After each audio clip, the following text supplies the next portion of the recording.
Hello everyone, today we're going to be looking at the headgear exclusive abilities of Splatoon. These are some of my favorites as they have some really unique effects, but they contain the worst and best ability in the entire game in them. So we're going to be going over all four of them, when you should use them, if at all, and what weapons they work best with. So, welcome to the Gear Guide Part 2. If you like my content, you can be sure to subscribe for more videos as we have a lot more abilities to cover, but let's get into the headgear exclusives now. First up is Tenacity. This ability works by giving you special points based on how many members you have alive compared to your opponents. If you're down one player, you'll get 2.16 points towards your special. If you're down 2, 4.32 points, and if you're down all 3 players and the opponents have all 4 of their players up, you'll get 6.48 points to special for every second that this happens. So, it's a very simple effect, but how good is it? Tenacity may seem good on paper, but you have to keep in mind, for its maximum effect to happen, you need to be in a 1v4. 3 players down is a really strong amount of special charge, but how often are you going to be in fights where your entire team dies without taking out a single player? Well, maybe more common because solo queue is pretty bad, but not that often in actuality. For 1 or 2 players down, it has a decent amount of special charge, but not really as much compared to Special Charge Up's base effects, which is the ability this has to compete in.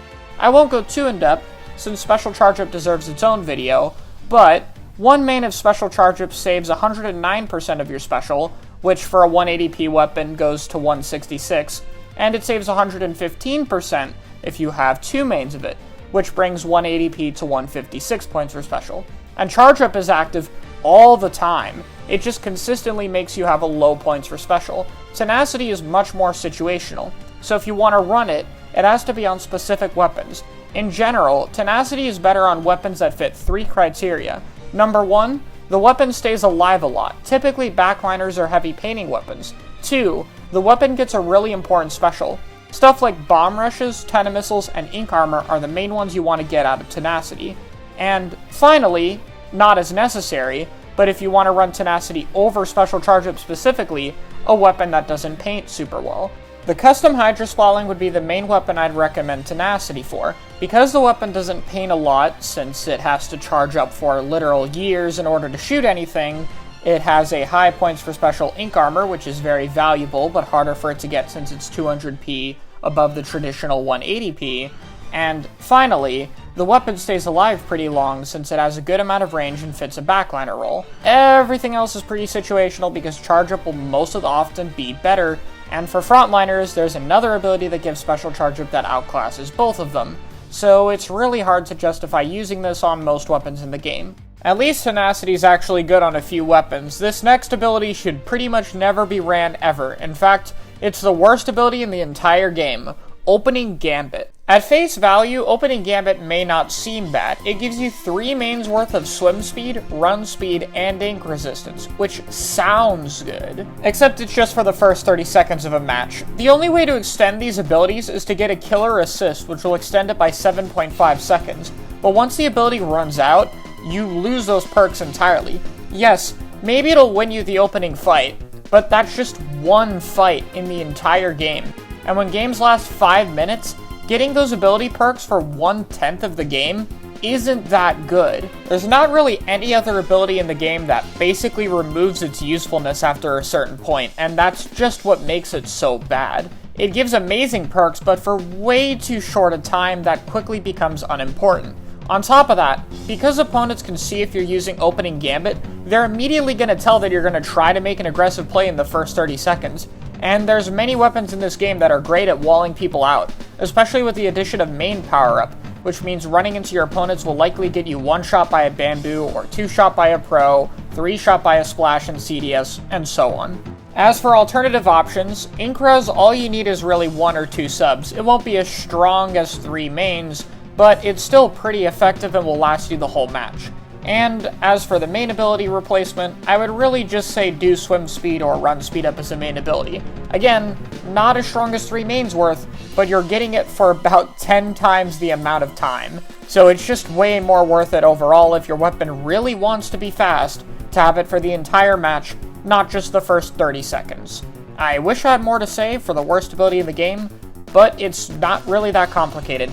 The effects just don't last long enough to be worth it. Alright, let's change tone to a positive ability here, Comeback.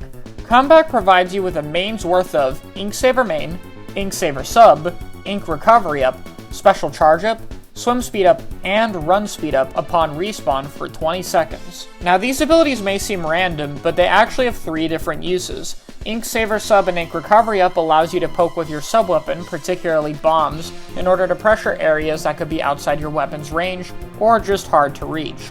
Run Speed up and Swim Speed up gives you better mobility, both for getting into the battle faster, and for taking 1v1s and being able to be more mobile in general.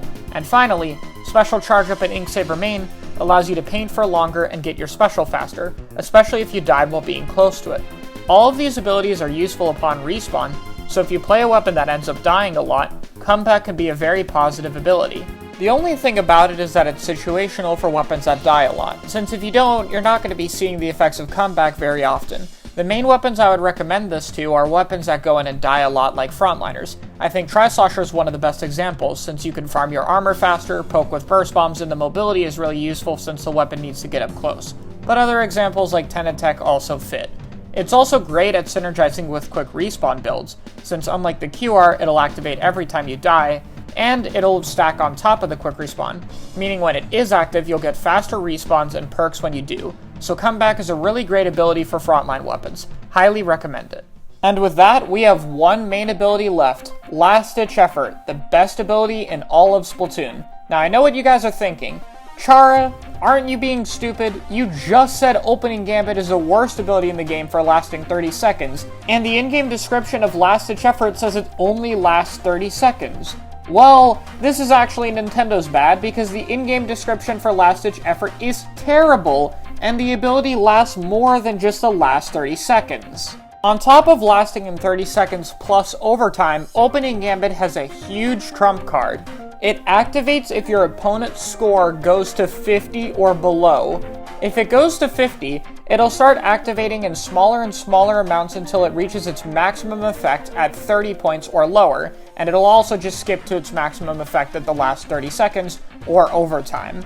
Meaning that Last Ditch Effort, unlike Opening Gambit, is actually active for significantly longer, and literally any time you're losing. The actual abilities Last Ditch Effort gives you are pretty useful, which is 8 subs worth of Ink Saver main, Ink Saver sub, and Ink Recovery up, which are all really useful effects, particularly for poking with bombs and helping for ink-heavy main weapons. Additionally, with its Ink Saver sub effects, it's really easy to run double bomb kits. It only requires 1 main and 1 sub of Ink Saver sub along with Last Ditch Effort to get 2 suction bomb, 2 splat bomb, and 3 burst bomb. And for Fizzy Bomb, you only need Last Ditch Effort. In contrast, Fizzy Bomb requires a little over 2 mains worth of sub saver, and Splat, Burst, and Suction Bomb both require 2 mains and 6 subs to have access to Double Bomb. On top of that, remember, you're Double Bomb and then you have 8 subs of Ink Recovery up, which means you're going to be able to throw even more than if you were running just a Double Bomb build, which is incredibly useful for weapons that like to poke their sub-weapons with or without Double Bomb sets. As for specific weapons that benefit from this, really ink-hungry main weapons like Brella, Dynamo, and Explosher all obviously fit pretty well from this with the Ink Saver main and Ink Recovery buffs, but primarily, supportive weapons with a bomb like the NZAP 85 and 89, the Kenta Shot if played supportively, and the Junior are really good examples. Fizzy Bomb weapons like K-Machine may like this as well, since they get double fizzy really easily. In general, if you have a pokeable bomb and like to paint for a solid special, LDU is probably really good on it. But there's no weapon that Last Ditch Effort is really bad on. At the end of the day, getting 8 subs worth of Ink Saver main, Ink Saver sub, and Ink Recovery up whenever you're losing is just incredibly strong, and for the value of only 1 main ability to have it, it's an absolute must for many weapons in the game, making it the strongest ability in Splatoon in terms of raw value. I hope this guide taught you a little bit about the headgear in Splatoon and which ones are useful where, and if you want to learn more about other abilities, I'll be covering them all throughout the duration of this gear guide, so you can be sure to subscribe to catch all of it. Thank you guys so much for watching, and have a great day.